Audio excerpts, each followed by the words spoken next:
আপনারা সবসময় সংস্কারের যে প্রসঙ্গগুলো বারবার এসেছে সেখানে ক্ষমতার ভারসাম্যের কথাও আপনারা বলে এসেছেন।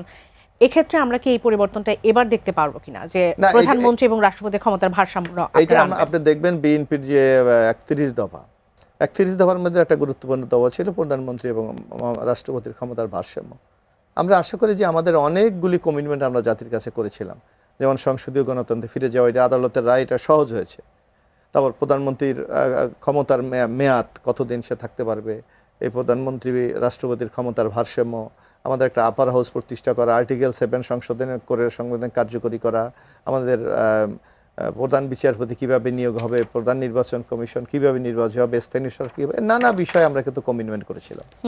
আপনি দেখেন যে ডক্টর ইউনূস সরকারের 133টি অর্ডিন্যান্সের মধ্যে ইতিমধ্যে প্রায় 98টা আমরা আইনে পরিণত করেছি, বাকিগুলো নিয়ে আলোচনা হচ্ছে। এবং আমি যতটুকু আমাদের আইনমন্ত্রী সংসদকে অবহিত করেছে যে সামনের অধিবেশনে অধিকতর গ্রহণযোগ্যভাবে উপস্থাপন করে এগুলি সংসদে পাশ করা হবে। সুতরাং আপনি যে কথাটা বলছেন আমরা অপেক্ষা করি যে সেই যে আলোচনাগুলো হয়েছে সেখানে কি এই প্রসঙ্গ ছিল কিনা যে রাষ্ট্রপতির হাতে কোন ক্ষমতার কতটুকু ছেড়ে দেওয়া হবে? একটা সাব টাইটেলের মতো একটা হয়েছে যে রাষ্ট্রপতি এবং প্রধানমন্ত্রীর ক্ষমতার ভারসাম্যে আনা হবে।